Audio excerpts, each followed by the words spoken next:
Well, welcome back to another Dynodaze video, and as you can see, we've got a black Fn2 in the house today for mapping. I'm going to use the Ecotech software and hopefully make some power.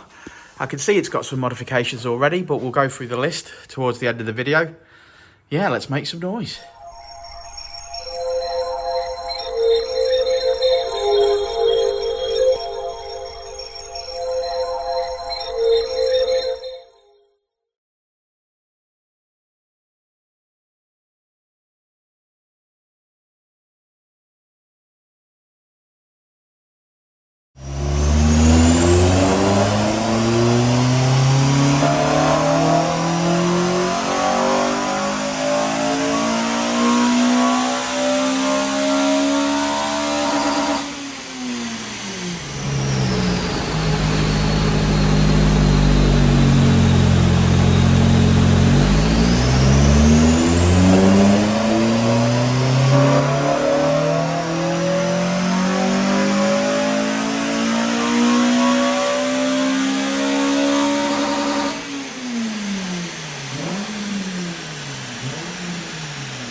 Bank holiday Monday? Yeah, bank holiday Monday.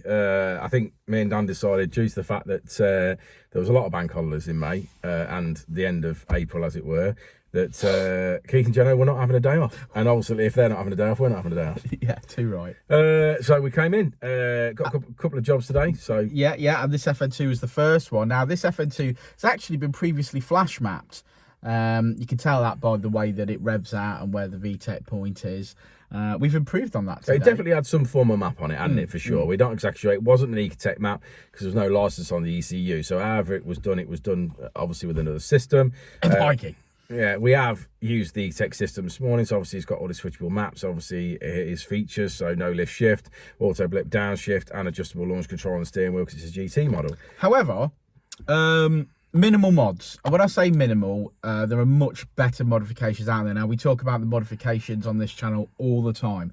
This has got a TTS induction kit, which we know we could do better with a different induction kit. For sure. It's got an M2 catback. Which, again, is okay, but there's definitely could be improvements there. But you're definitely not going to see any power with the M2 catback if you've got a stock manifold on. Yeah, this car has got a stock manifold with just a Jap Speed sports cat section bolted to it. As we saw on Dan's with his car, we did that. We took the standard exhaust off. We put an M2 exhaust system on, which is exactly the modifications for what I'm talking about, Dan's, because it's exactly the exhaust it had on, and it didn't make one brake horsepower. Not one jot. Not one brake horsepower. Basically, and that's because your first restriction is the restriction. You're not making any more power past that restriction. No. So Dan's did have a standard manifold with a standard cat, admittedly. But like I said, that car, when we changed the exhaust and put the M2 exhaust on, and we were going through, like, we're going to do one mod at a time, see what makes power. It didn't make one brake horsepower. It didn't make any difference. So like Dan's saying, the first restriction is the restriction. So in this car's instance, it came in around the 206 brake horsepower, 203, 205, something like that. Yeah, and then obviously it's leaving on sort 210. Now we have made a little bit of power at the top end. Peak. So wheel horsepower, we're actually up 10 wheel horsepower. Yeah, we're up 10 wheel horsepower. Made a bit on the peak. We have made power across the graph. We smoothed it out. We sorted the AFR out. So there are improvements. Plus, obviously, it's got its features. But where this car is ultimately being held back is the manifold, sports cat, and M2 exhaust. there definitely obviously are better mods. If you're not worried about obviously legalities, then obviously 4-to-1 decap manifold. If you want to remain legal, we always recommend the Piper manifold and sports cat.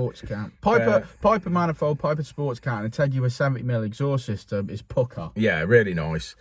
Still get a little bit of a dip in the mid-range just after VTEC on the Piper sports cats, but that's the price you pay for remaining legal.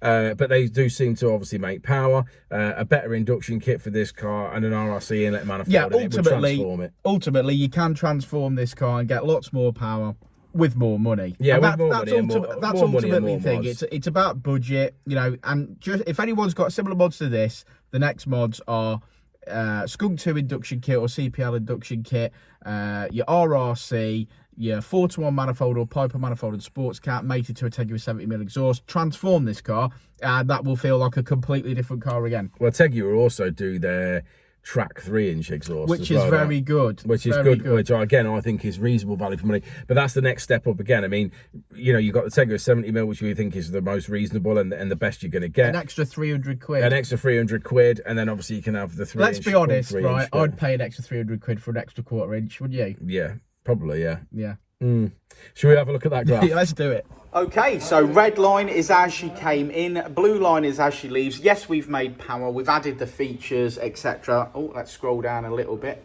on here, we can see. And we finish on 210 brake horsepower, which is 181 at the wheels. So there we go. I mean, code word for this car, I think we're just going to go with Piper, because I think that's what it requires. I think the Piper manifold and the Piper sports cat is probably the next modification. So we'll go with Piper in the code words. Thanks for sticking around to the end of the video, guys. Like and subscribe and all that jazz. And we'll see. Hey, Rich! We'll see you on the next one, won't we, mate? Will indeed. We will indeed. Before and I'll say it again.